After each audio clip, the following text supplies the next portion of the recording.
sou Tatiana Pita. Eu trabalho com formação de professores da rede pública e privada, sou contadora de histórias e tenho um canal no YouTube que chama Pita Educacional. Lá a gente fala sobre educação e ouve histórias. E hoje eu vim aqui para compartilhar com vocês algumas dicas sobre o trabalho de literatura nas escolas, na educação infantil, no ensino fundamental e, por que não, no ensino médio. Isso, porque ler, curtir histórias, ouvir boas histórias, não tem idade. A gente curte, né? Então, isso é o primeiro ponto importante. Trabalhar a literatura não pode ser só mérito, né? Só obrigação da disciplina de língua portuguesa. Não, ela deve ser de todos nós. Existem boas histórias que nos ensinam tantos conteúdos, desenvolvem tantas habilidades, e ter esse olhar interdisciplinar para esse trabalho é um primeiro ponto importante para que a gente traga essa qualidade, né?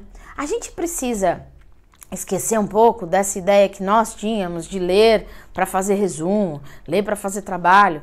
A gente lê para saber mais, a gente lê para conhecer novas histórias, para conhecer novos pontos de vista.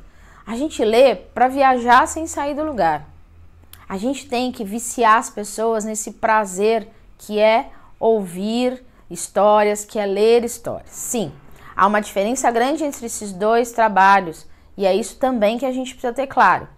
Quando eu trabalho o livro com o sujeito, né? Então ele e o seu livro, ele e a relação que ele tem com esse texto, com as imagens, com as palavras, né? Todas as habilidades que ele desenvolve. E quando a gente está falando da escuta de histórias, a escuta e o respeito ao outro, o entendimento, o desenvolvimento aí do meu texto, da minha imagem, a partir daquilo que eu escuto de você. E o que eu escuto de você não são só as palavras, mas são os sentimentos, eu leio as expressões, eu me envolvo com as personagens. E isso que faz uma boa contação de histórias. Então vamos lá? Vamos tentar entender um pouquinho dessas diferenças. Primeira coisa também que é importante a gente entender é o embasamento disso com relação à própria BNCC. Então a Base Nacional Comum Curricular nos traz vários pontos nela a respeito deste trabalho importante de leitura e do contar histórias e do ouvir histórias. Então, lá na educação infantil, no campo de experiência, escuta, fala, pensamento e imaginação. Desde os bebês, nós precisamos começar a trabalhar essa contação de histórias. O bebê ouvir. Ouvir que histórias? Todas as narrativas.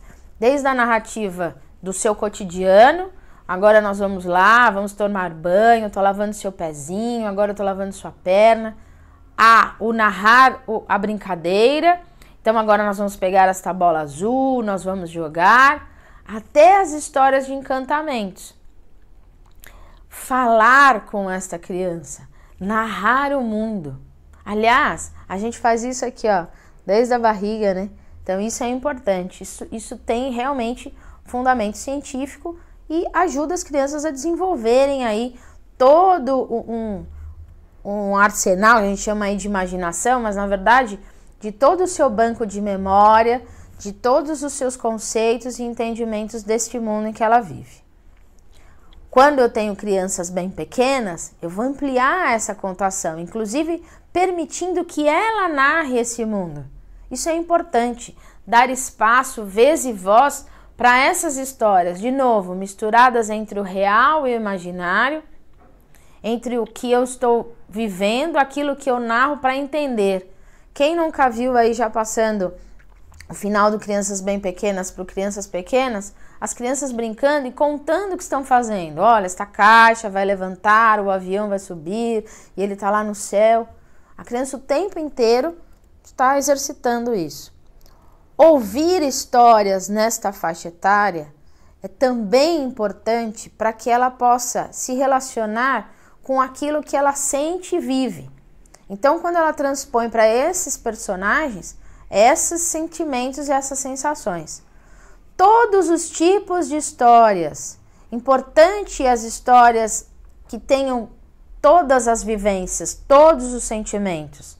A dor, a perda, a alegria, o medo, a angústia, porque a vida é composta de todos esses sentimentos.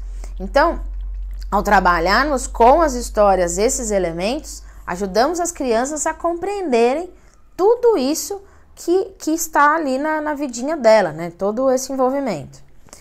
Quando a gente passa para o ensino fundamental, lá no componente de língua portuguesa, já vem o trabalho com oralidade e também com a leitura. Então, na oralidade, vamos pensar primeiro nessa contação de histórias, né? E, de novo, as histórias reais e as histórias imaginadas. Então, quando eu peço a eles que vendam um produto, vendam uma ideia, criem argumentação, isso é um bom exercício para todos nós. Olha aqui, ó, eu tô falando aqui para vocês da câmera, então eu tenho que aprender hoje a produzir essas informações e esses conteúdos com tantas outras linguagens, né? Ou perceber essas contações de várias formas. Então, assistir a uma história, ouvir um podcast, né? Ler o livro. Então, entender como é que eu me relaciono com essas histórias por múltiplas linguagens, por muitas vozes, né? Trabalhar essa roda de história não só sendo sua, mas sendo deles também, permitindo que as crianças possam também participar, também contarem a história ali. E a relação da leitura, aí nessa outra prática, né, de linguagem, na questão da leitura, do ler, não pelos vários motivos. Então, a apresentação do livro de maneiras diferentes. Por que eu vou ao livro? Este objeto encantador, né? Eu vou ao livro pelo prazer da leitura, pelo gosto dessa história. Eu quero conhecer os rios, os mares, os príncipes, as princesas, as aventuras, as biografias, as histórias dos grandes navegantes. Então, eu vou às histórias. Eu vou ao livro para saber, para conhecer coisas. Então, eu não preciso ler o livro inteiro. Eu pego trechos, eu pego algumas coisas que me interessam, eu pego capítulos, né? Eu vou ao livro para estudar algo, para me informar. Então, há relações diferentes. Então, mostrar isso para as crianças também. Não misturar essas funções que esse objeto maravilhoso tem. E isso significa também o tipo de trabalho que eu faço. Eu permitir às crianças que possam ler pelo prazer e ler pela função, para buscar, então, as ideias, os conceitos, os argumentos para o seu trabalho. Então, não misturar o que a gente espera dele, a devolutiva, né, sobre essa leitura tão importante. Então, vou dar algumas dicas aí já para a gente fazer alguns trabalhos sobre isso, tá? Contar história não tem idade. Vou contar um caos aqui para vocês. Eu tinha um grande professor que eu adorava e admirava muito na época da faculdade, lá no século passado, né, de administração escolar no curso de pedagogia. Toda a aula dele, ele iniciava contando uma pequena história. A gente já ficava eletrizado, ninguém queria faltar na aula dele. Era muito engraçado esse sentimento até, né? Porque a gente não queria perder essa história. Então, começar uma reunião, vale aqui para quem é coordenador, né? Ou mesmo nas nossas reuniões de formação, como professores. Começar nossas reuniões, começar a reunião de pais com uma história, né? Começar o dia com uma história, não tem idade, é prazeroso. Pequenas histórias que atraem as pessoas, que as prendem, que nos ensinam, que nos fazem viajar. Eu, obviamente, como contador de história, sou a louca da história, né? Eu me emociono, choro, dou risada, fico brava com o livro, com o texto. Isso é o mais interessante. Quem nunca, a cada época da vida, lê o mesmo livro e tem sensações diferentes. Ora a gente ama, ora a gente odeia aquele livro, porque as relações que a gente estabelece dos nossos sentimentos, dos nossos valores, das nossas vivências com essa história são diferentes e elas muito nos ensinam. Então, primeira dica é isso. Pratique o contar histórias em toda a comunidade, com toda a comunidade escolar, não só com as crianças, também com os adultos. também com os pais, também com os funcionários, também com os professores, também entre nós. Bom, vamos lá. Primeiro, vamos pensar na contação de histórias, tá? Então, algumas dicas rápidas. Faça assim combinados com as crianças. Olha, a gente pode ficar como quiser, sentado, deitado, levantado, mas vamos ficar à vontade, desde que, obviamente, a gente não incomode o outro. Mas curta a história, ache o lugar e a posição que mais lhe agrade. Apresente a história, né? Então, apresente o texto. Olha, esse livro é deste autor, quem ilustrou foi esta pessoa, este é o título, este aqui, essa é a editora que produziu. Eu vou contar a história e depois eu vou mostrar para vocês. Não faça aquela prática de ir virando o texto. Não interrompa o ritmo da história. Até porque as crianças não vão ver fazendo isto, vai causar um burburinho maior e a gente vai perder uma grande essência que é do ouvir histórias, que é o imaginar o texto. Então, eu quero que depois ele compare aquilo que pensou com a ilustração, que talvez seja diferente até do que o autor pensou, não é? Então, eu quero que ele tenha a vontade de ir ao objeto livro. Então, combine que depois todo mundo pode pegar, pode ver quantas vezes quiser o livro. Mas agora, escuta, imagina. Escolha da história. Escolha textos para contação de histórias que possam permitir essa construção. Olha a diferença. Era uma vez uma menina. Era uma vez uma linda menina de caixinhos dourados, olhos azuis, uma fita linda no cabelo e um vestido todo bordado. Borboletas na sua ponta a acompanhavam. Ela, aos passos leves, entrava no salão. Não havia uma pessoa que não a observasse. Os detalhes, a riqueza do texto, a relação que ele permite ao ouvir, né, ao outro que está ali ouvindo, é que enriquece essa contação. Então, cuidado.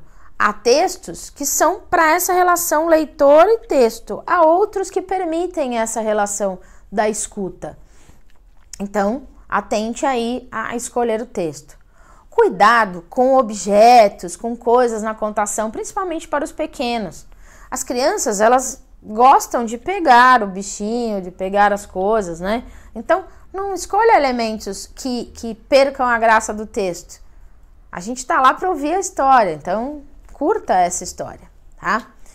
Quando for usar objetos como, por exemplo, aqui ó, a minha amiga fantoche, lembra que ele está virando o contador, então use aí a relação, passe toda a atenção para ele, tá?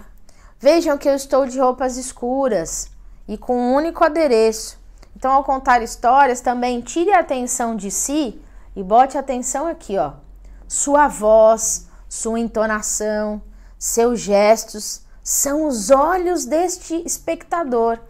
Quanto mais você, então, envolvê-los nessas emoções todas, melhor. Para isso, estude o texto antes. É importante, não dá pra gente contar a história, deixa eu pegar aqui um livro aqui, ó. Não, eu preciso estudar o texto, fazer marcações, treine na frente do espelho, se for preciso, observe em que ponto de cada relação tem o ápice da história, você vai fazer uma pausa silenciosa, você vai mais pra frente, você vai levar um susto, você vai diminuir a voz, você vai aumentar a voz, você vai falar suavemente, você vai gritar, porque todas as emoções que estão ali, tá bom? Então, pense nisso. Ao final das histórias, crie um espaço de diálogo. Não desenhe a parte que você mais gostou ou quem fez o quê. Espaço de diálogo após a história. E aí, o que vocês acharam? Eu não gostei. Eu gostei. Por que eu gostei? Por que eu não gostei? Que emoções me causaram? Para as crianças perceberem que a mesma história pode causar sensações diferentes, dar pontos de vista diferentes, tá? Isso é importante também, esse espaço. Se as crianças falarem no meio da história, atente ao que elas estão falando. Às vezes o que a gente acha que é algo que não tem a ver com a história, tem tudo a ver com a história, né? Desenvolva neles esse prazer de ouvir, prazer de curtir. Assim como eu tinha o prazer de esperar o meu professor contar aquela pequena história antes do início da aula de administração escolar. Compartilha a roda de história. Então, mesmo com os piticos, dê vez e voz para eles. Então, olha, segunda, quarta e sexta, a Tati conta a história, mas terça e quinta a gente vai sortear e é você que vai contar. Para eles que se preparem. Então, a gente também vai curtindo isso. Bom, isso vale para o ensino fundamental e vale para o ensino médio também. Ah, mas eu vou fazer roda de história? Não precisa fazer roda de história. Mas conte, comece a aula com um conto, com um pequeno texto, uma pequena anedota, um pequeno texto que chame a atenção desses jovens e trabalhe, por exemplo, as competências socioemocionais, que são tão importantes para a gente desenvolver nas pessoas, tá? Agora vamos para a leitura, a relação que eu tenho com o objeto livro, né? Então, crie um espaço de partilha de livros, de novo, não só para as crianças. Geralmente a gente faz a ciranda do livro, as crianças escolhem, levam um livro para o final de semana. Deixe que elas escolham. Com as crianças e jovens do ensino fundamental, aquele livro paradidático, dê opções. Não diga, este bimestre nós vamos ler tal livro. Olha, nós temos estes livros, que tal? Converse com outros professores e trabalhe também a ideia interdisciplinar. Existem tantas histórias interessantes que podem ser lidas e que contribuem com os outros componentes. Não faça projetos de cópia, de resumo, de reprodução. A partir da ideia do livro, discutam aquilo que aquela ideia pode trazer. Crie o círculo de livros, por exemplo, na sala dos professores. A gente só ensina aquilo que a gente gosta. Para que o outro tenha prazer com a leitura também. Então, que tal, lá em janeiro, cada um dos professores trazer um livro e a gente fazer uma ciranda de livros entre nós? Que tal a gente fazer isso com as famílias também? No espaço de entrada e saída das escolas, deixe livros ali para que as pessoas possam pegar também.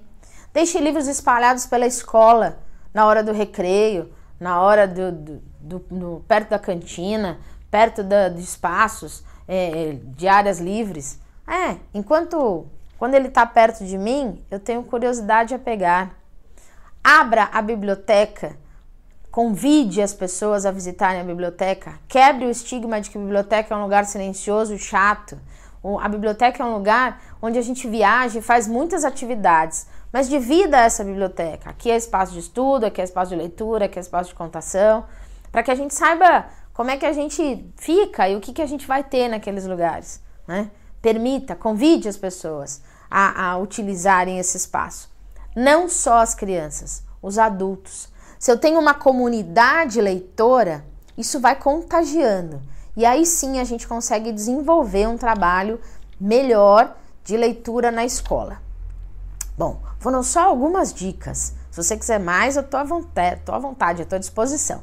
É só me chamar. Mas antes de ir embora, eu queria contar uma história em homenagem a todos os professores. Isso, todos os professores que são tão especiais na vida dos seus alunos. Às vezes a gente nem sabe, né?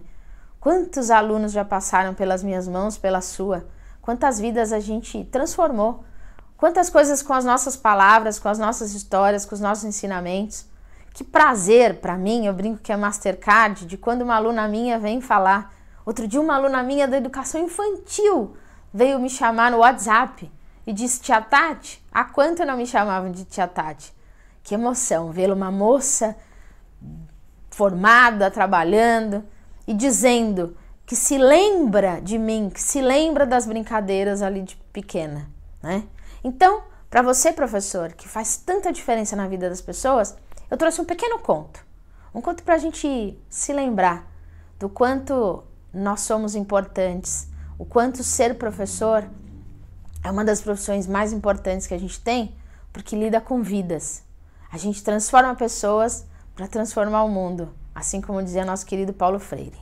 Bom, diz que há muito tempo um jovem andava à beira do mar. E aí, de repente, ele encontra um cidadão, um senhor, que pegava as estrelas do mar, corria, pegava uma estrela ali da areia, corria para o mar e jogava. Voltava, pegava outra estrela do mar, corria e jogava. Mas a praia estava repleta de estrelas do mar, porque aconteceu uma situação lá no mar e as estrelas vieram para fora e não conseguiam voltar, porque vinham para a margem, a onda não levava mais. E se ela ficasse ali muito tempo fora, ela ia morrer. O jovem chegou perto do senhor e disse: Oi, senhor, tudo bom? Desculpa perguntar, o que o senhor está fazendo? Sem parar o que fazia, ele foi explicando. Ah, querido, é o seguinte, essas estrelas do mar foram trazidas aqui pelas ondas e eu preciso devolvê-las para o mar, rápido, porque senão elas vão morrer. E incansavelmente fazia isso. O jovem, com toda a sua empáfia, né, olhou para o senhor e disse: Ah, mas desculpa, né, o senhor está aí à vontade fazendo, não quero, né, desprezar o seu trabalho, mas o senhor já olhou a dimensão dessa praia? O senhor sabe que não é só aqui que isso aconteceu, né? Então, o senhor não vai salvar todas as estrelas do mar. É uma bobagem o que o senhor está fazendo. Ele então pegou a estrela do mar, olhou para o jovem e disse: talvez eu não faça diferença nessa imensidão toda, mas para esta aqui, ó, eu fiz. E jogou a estrela no mar. O jovem se afastou do Senhor e entendeu. Às vezes a gente não vai fazer a mesma diferença para o mundo inteiro, mas ao tocar a vida de alguém, ao tocar o outro, quanta diferença a gente faz para aquela pessoa. Parabéns, professor, que todo dia, todo ano, toca em vidas, toca em pequenas estrelas, os nossos alunos, as nossas crianças e jovens, e os ajuda a caminhar, a evoluir, a transformar, a ser melhor. A formação integral deste sujeito. Não é o mundo que a gente tem que deixar para essas crianças, mas essas crianças, que crianças vamos deixar para esse mundo? Parabéns, professor, pelo seu trabalho magnífico. Até mais!